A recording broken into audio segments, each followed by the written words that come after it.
We welcome into the Element Wealth studio Ashley Edwards, coastal Mississippi entrepreneur, former president and CEO of the Gulf Coast Business Council, also a SuperTalk Mississippi News column contributor. You got a long title there, Ashley. That is a long title. We need to figure out how to simplify that a little bit. Well, good to see you. We've been talking a lot this morning about what's going on in the state. A lot of high-profile matters being discussed down there at the Capitol, and of course at the national, at the federal level as well. Well, did you see this story about Wayne LaPierre, the NRA? I did, yes. I wasn't surprised. I mean, this has been ongoing for years. It has been ongoing for a long time, and what's amazing about that is what an incredible fall. I mean, the power that the NRA and Wayne LaPierre have had for a generation is incredible when you consider it. Well, I've always found it, and again, I hope folks don't take this as being disrespectful, but I think it's accurate to say that in a state such as Mississippi that is very heavily pro-Second Amendment and very heavily pro-life, that the first two bullet points you see on any campaign materials by any Republican candidate in the state of Mississippi, right, is I'm pro-Second Amendment and I'm pro-life. That's right. Would you agree? Absolutely. I would just point this out. That's what all the other ones say, too. So it's not really a distinction, but it is powerful, and I think it's necessary to establish. But the other thing you often see is, hey, look, I've been endorsed by the NRA. I would say that's a badge of shame, not honor, given this guy and his exploits. Well, it's interesting, Gerard, and the NRA, very smartly built their foundation under the ability to play in politics and allow for really every elected official from the right for a generation to need their endorsement. Yeah. And so it's going to be interesting to see how that goes going forward. It's not going to change the commitment of these candidates to the Second Amendment. Sure. But certainly that organization has got a black eye of epic proportions. Yeah, I mean, the Second Amendment and the NRA are not inextricably linked, as I think has been previously thought. And this, I think, even goes further to sort of blow a hole in the theory that, oh, yeah, NRA, Second Amendment. See, I'm Second Amendment.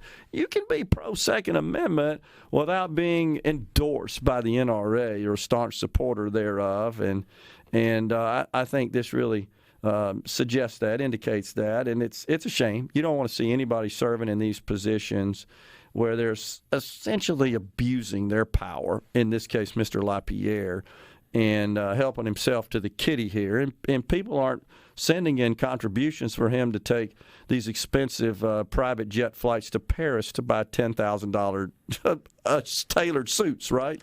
Oh, no question about it. Well, and look, in full disclosure, many years ago I became an NRA Life member.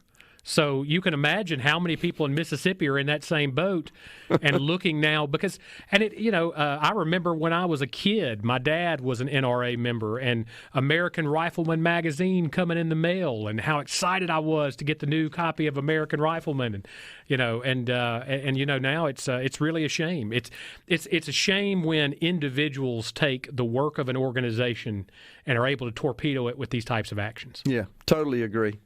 All right, so I know you've been paying attention to what's going on. We hadn't talked in a while on the national scene. These primaries keep rolling out one after another. South Carolina, of course, Saturday night, the home state, a former governor, Nikki Haley, challenging Mr. Trump, the only one remaining, essentially, on the Republican side. Were you surprised at the outcome? I wasn't surprised at the outcome. I think Nikki Haley maybe performed a touch better than I had expected based off of some of the polls that have been coming out. I found it interesting, being a coast guy, that Nikki Haley's strong section of that state was coastal South Carolina. That probably would not be the case in Mississippi. So it was interesting to see how that breakdown occurred geographically. But I think everybody expected going into it that Donald Trump was going to win. But, along those same lines, Gerard, I think that's maybe one of the most important takeaways. When South Carolina voters went in to vote on Saturday, very few of them had any doubt about what the outcome would be. And 4 out of 10 of them still went to vote for somebody else. And if I'm in the Trump campaign, no spin here, if I'm in the Trump campaign, that's scary to me. Yeah, in fact, The Hill, one of the sources that I like to peruse on a regular basis, one of their writers, Farrah Griffin, says, and I'm quoting the title of the article, Haley's South Carolina results should be a, quote, 5-alarm fire for the GOP. I actually agree. Absolutely. I absolutely agree with that. I mean, and you couple that with some other dynamics that we're seeing. Taking a step back, Gerard, I think the interesting thing about this race that is so much different than every other presidential race in my lifetime and your lifetime, you essentially have two incumbent presidents running against each other. That's true. I mean, Donald Trump is an incumbent as it relates to the Republican Party. When an incumbent president is in the financial condition that the Trump campaign finds itself in now, the Save America PAC is not in good financial shape. I think I read an article the other day that said the RNC had less cash on hand since 1993. And you've got 4 out of 10 people voting for someone else when everyone already knows that he is going to be the Republican nominee. Right. That is absolutely a 5-alarm fire. I think Farrah Griffin is absolutely correct. And 60% in exit polling of those who voted for Ms. Haley said they wouldn't support the former president in a general. That's right. I mean, that's the 5-alarm fire to me because you need them all. Well, let's be honest. What we had here going into this election year with the possibility of various Republican candidates that might have won. You could argue that it was known that Trump was likely going to get the nomination. But let's just say, for example, a DeSantis or a Nikki Haley. Right. This was going to be a referendum on Joe Biden and Joe Biden's policies. Joe Biden is sitting in the catbird seat right now because he is making sure that the 2024 election is going to be a referendum on Donald Trump. And that is very, very dangerous for the Republican Party. My old boss, Haley Barbour, used to say politics is about winning elections. Policy is a much different thing, but politics is about winning elections. No doubt about it. And Republicans, it concerns me, Gerard, because it seems that Republicans are trying to find every conceivable strategy to snatch defeat from the jaws of victory. Joe Biden is probably the most beatable incumbent president in a generation. Totally agree. And with the fundraising that we're seeing, the types of things that we're seeing happening in these primary states, and keep in mind, general election is so much different than a primary. These are committed Republican voters that are going to the polls and casting their ballots. And if you can only win 60%, knowing that nobody in the Republican Party still has to make their mind up about what they feel about Donald Trump. Yeah. Everyone has their mind made up now. Those numbers are not going to move towards the general. And, of course, where it matters, as you well know, something we talk about on the program all the time, it's about a dozen counties in 4 states. That's really what it comes down to. You've got it. And so it's hard to gauge at this point the sentiments. You can look at some of the polls, but I don't know how telling they are with the election still 5-6 months out. And what could happen between now and then that could sway these so-called swing voters in the swing counties in the swing states, which means it's just totally up for grabs. There is one data point that is fascinating to me, and that is that Nikki Haley, in most polls, actually beats the current president in a head-to-head general election match by a wider margin than does the former president, Donald Trump. He's much closer in the polling than is Nikki Haley. A much wider margin, yes. Yeah. I mean, it's like 10-point difference, right, between Nikki and I think the president. In fact, there was one poll released about 3 weeks ago that had Nikki Haley winning by 17 points. That is incredible. Okay. And most showed that the former president, the current president, within the margin of error. That's right. Right? Dead heat, essentially. Yeah, exactly. We got Ashley Edwards in the Element Wealth studio. The raspberries bumping us out once again. We're coming back, folks. Stay with us. We're back in the Element Wealth studio. It's Ashley Edwards in with us today on a shortened show because it's Ricky Matthews, SuperTalk Outdoors at 12:05. And we're cruising towards that right now, Will. So, on the C Spire text line, I read that 40% of Haley voters voted for Biden in the last presidential election.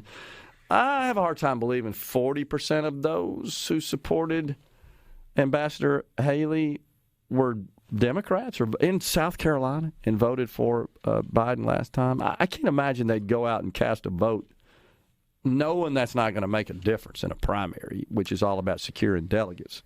There's a lot of talking points that the Trump camp is putting out to that extent. There's no question that Nikki Haley's getting some crossover. I mean, there's no question about it. We saw it in New Hampshire. But what we can't forget as well, and every state has different regulations as it relates to this, but a lot of these people had to be registered for a party. I mean, when they have these party registration states, Democrats can't just show up and vote Republican in every state. Now, in Mississippi, it's a little bit different. It's different. But it's not that way in every state. Not that way in every state. But look, I do think that the bottom line here is, and what I'm watching for,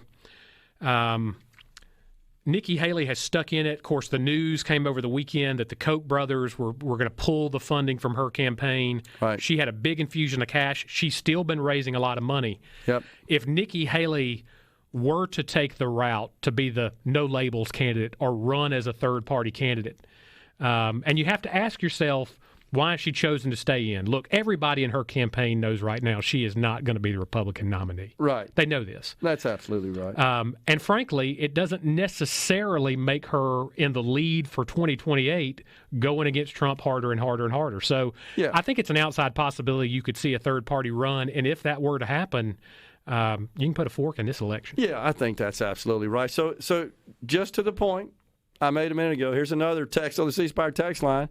This is AJ from Hattiesburg. I think Haley is a surrogate for the Democrat Party.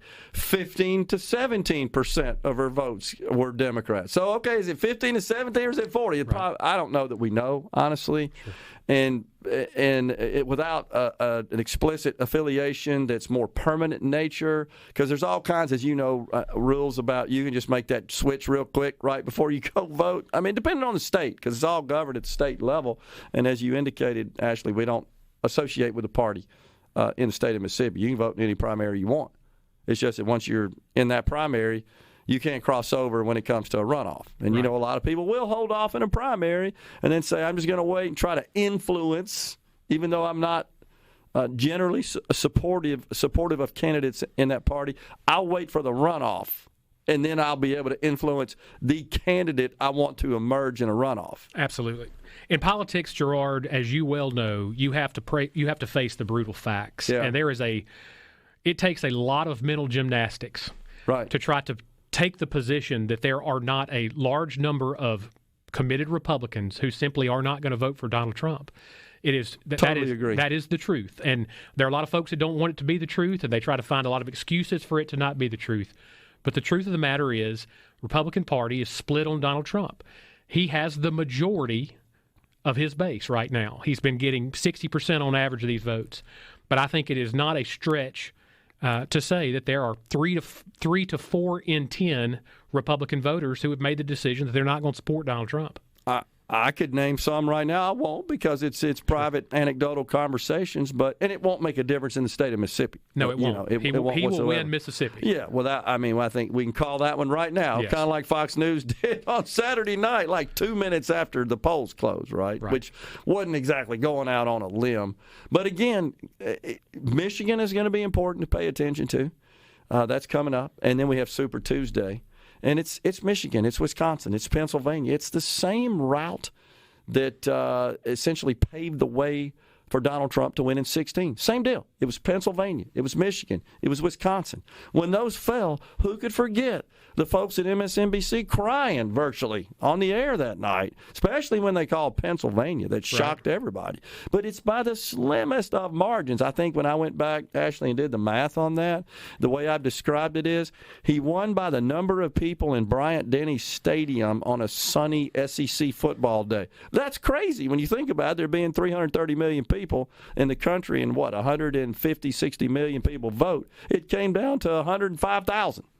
Well, and along those lines, Gerard, I think you also have to call a spade a spade. I am flabbergasted at Trump's continued insistence that the Republican base should not engage in early voting. Right. I mean, there just seem to be so many pieces of propaganda that come out of the campaign that just seem like he's shooting himself in the foot. Democrats have embraced early voting. It has been very controversial. It is the source of a lot of the election issues that we always hear about.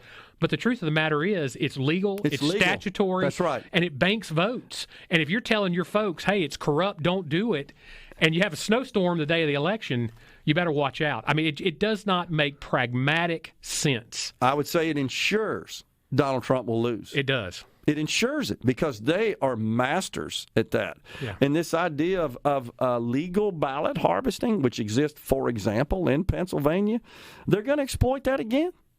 They're going to be in the nursing homes, you know this, where there's folks who are not mobile, cannot get to the polls, but they can vote absentee, and they're going to be making their rounds. Let me help you fill that out. And in that state, virtually anybody can do it.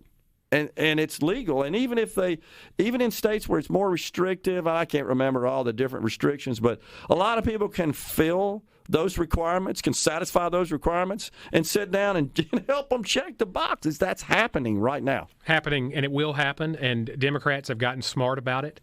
And look, that's not to say that Joe Biden doesn't have an incredible number of weaknesses. He is a very weak candidate. I think had any Republican other than Donald Trump been nominated, the likelihood is Joe Biden would have been a one-term president. Donald Trump has his own weaknesses, and right now those two are competing with each other. And it's becoming a referendum on Trump and MAGA policies and pulling out of NATO and not supporting Ukraine. And so this is playing into the Democrats' hands.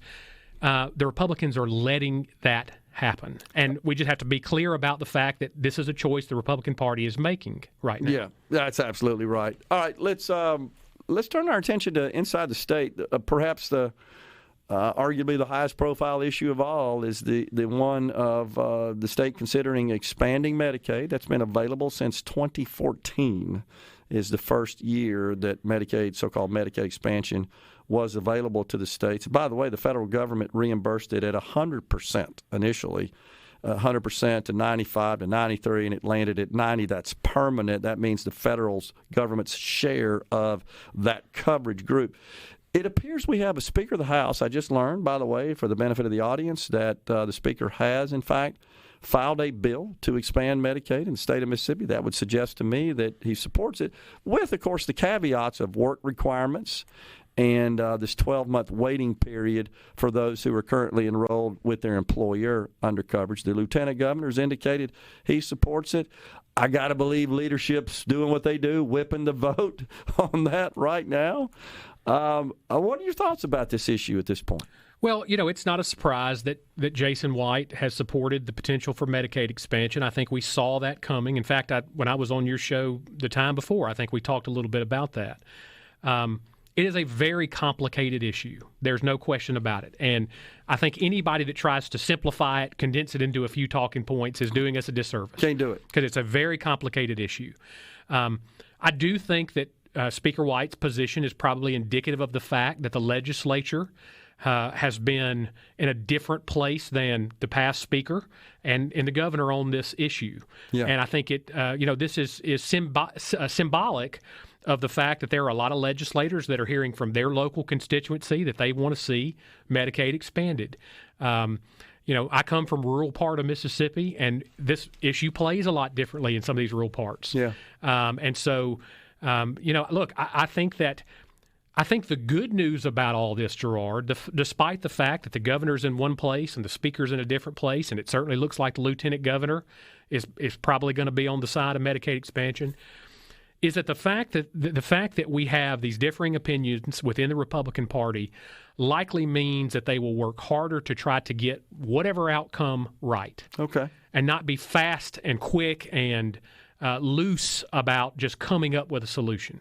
Because I do think that the debate, the disagreement, sort of the battle over information is a good thing. And look, I've read things in the last few weeks that give me some pause from where my position has been on the issue. And so information, I think, is absolutely necessary before anything happens. And that has been my resounding message. And I know you've heard some about that. And it was last week when I testified, and it was on the program today when I announced that I'm gonna take a position, announce a formal position. The position is you need to slow down, in my opinion.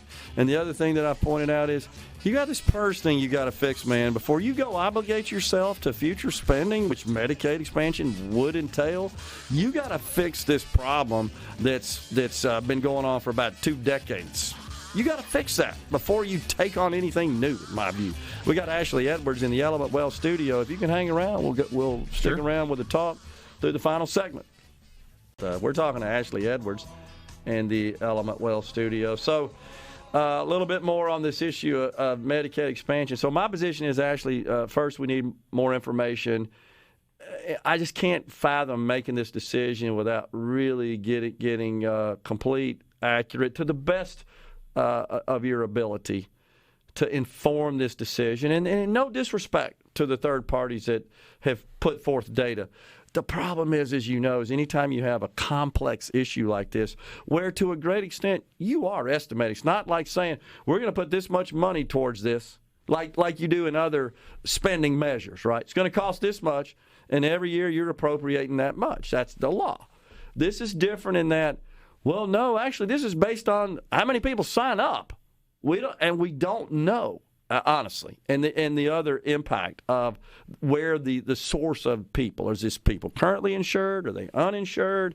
We don't know. And what's different about this as, let's just say, an assistance program, call it welfare, this is not direct payments or benefits to the beneficiaries, to the people enrolled. This isn't like SNAP. This isn't like TANF. This isn't like housing assistance. This is money you're paying to the providers on behalf of the people who receive the health care services. This is directly from the Medicaid program in the state of Mississippi to the people who file the claims against that. Those are health care providers. This is not like there's just money in their account for health insurance. That's right. That's not. This is different. And so one of the problems we have right now that I actually think leans towards we'll end up with fewer people signing up, which is completely different than what the opponents say. And it's simply this. Why are they going to sign up? They get it free now. That's right. And unless you go out and promote it and say, and you know who would promote it? The people who get paid for it, the hospitals. Please go sign up so when you show up in my ER, I can get paid something. Because right now I'm getting nothing. I got a friend who's an OBGYN here in town that told me a story a few months ago. You know, the Mississippi State Fair was here in town. Told me that every single year, virtually, someone who works at the state fair that's part of the organization, I can't remember the name of the corporation that runs these fairs, travels around the country.